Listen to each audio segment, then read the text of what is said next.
minderlerinde üçüncülük mücadelesi ve ekranlarınızda final karşılaşması. Yine bir Kırgız güreşçi Ulubek Joldoshbekov minderde kırmızı mayoyla, Musa Agaev Azerbaycan adına bu organizasyonda dikkat çekici bir performans ortaya koyuyor. Mavi mayoyla rakibi.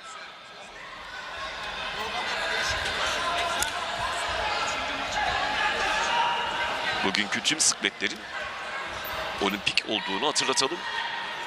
Yarın da 5 siklette müsabakalar yapılacak ve Yaşar Doğu Vehbi Emre Hamit Kaplan turnuvası tamamlanacak.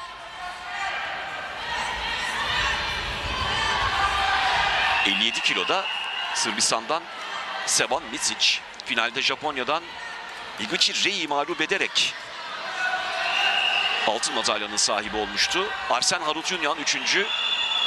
Arnavutluk'tan Zelimhan Abakarov yine üçüncülük kürsüsünde yer almıştı. Ünlü güreşçi Zaruguyev bireysel olarak katılmıştı dünya şampiyonasına. Сюрприз! EKS Gop Internet. Переходи на O tariflerinde. Sende dağı көбірек мүмкіншіліктер бар. Көбірек барлашу. Көбірек көру. Көбірек ырахаттану. Жазды о мобилдик оператор менен тосуп ал. Rusya'dan. O da Extra Playoff müsabakasını kazanarak kota almıştı.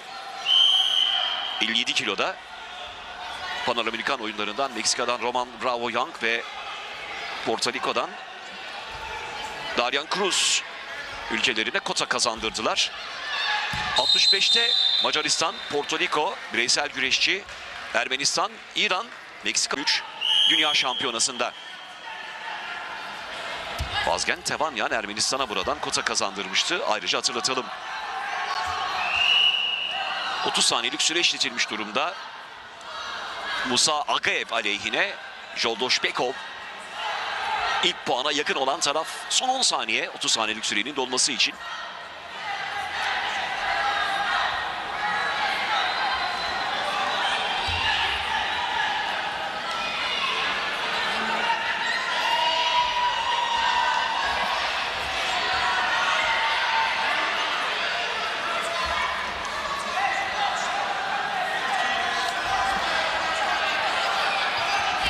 Joldoshbekov 1-0 üstün.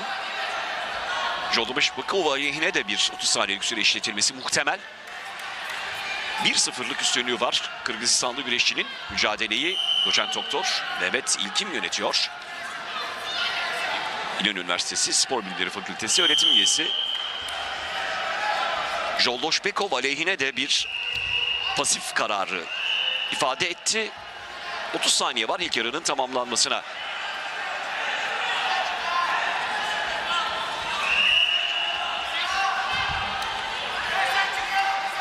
Agaev uzak tutuyor kendisini rakibinden.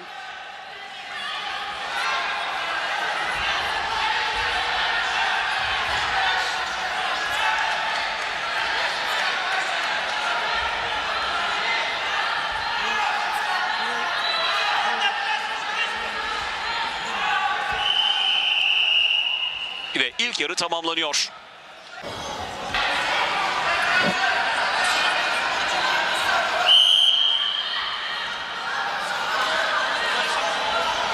İkinci yarı başladı. Joldoshbekov'un 1-0'lık üstünlüğü var.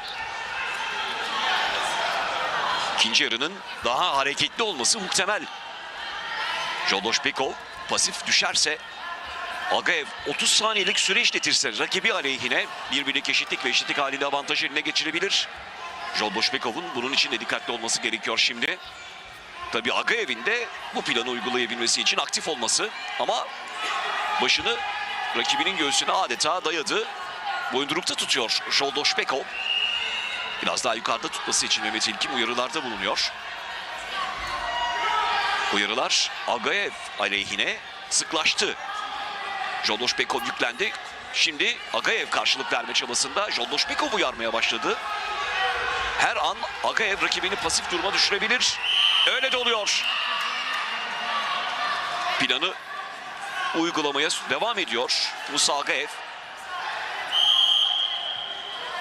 Şimdi bir 30 saniyelik sürenin sonunda puan alabilir. Puan alırsa da avantajı eline geçirebilir. Eşitlik halinde 57 kilo finali de bu şekilde sürmüştü ama Beksat Almazioğlu bir puanı daha hanesine yazdırarak müsabakadan 2-1 üstün ayrılmıştı. Şimdi nasıl olacak hep birlikte göreceğiz.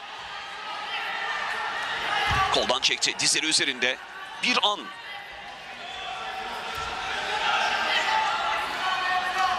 Süre tamamlandı. Puan Agayev'in hanesinde. 1-1'lik eşitlik.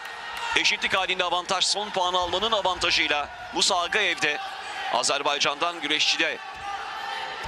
Agayev'in yine başını içeride tutuyor olması, rakibin göğsüne dayaması dikkat çekiyor. Koltuk altından hamlesi Jolboş Bekov'dan.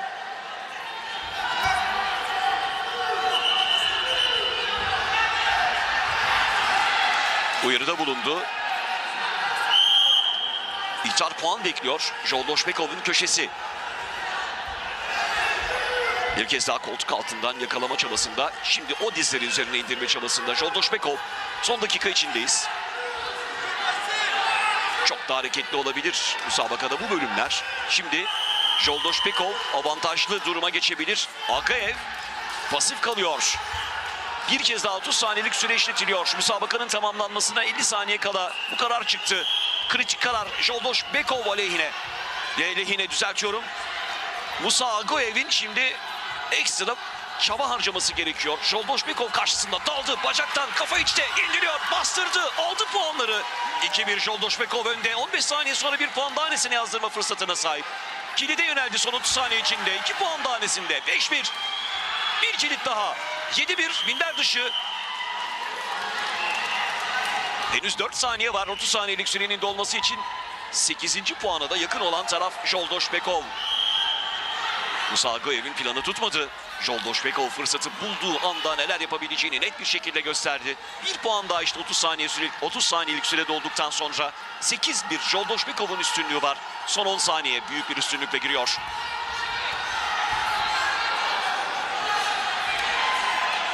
Son saniyeler artık. Jolboş Bekov kazanmak üzere. Süre tamamlanıyor. Kırgızistan birincilik daha elde ediyor. Uluslararası Yaşar Doğu Vehbi Emre Hamit Kaplan güreş turnuvasında. Ulubek Jolboş Bekov Musa Agayev'i mağlup ederek birinciliği elde ediyor.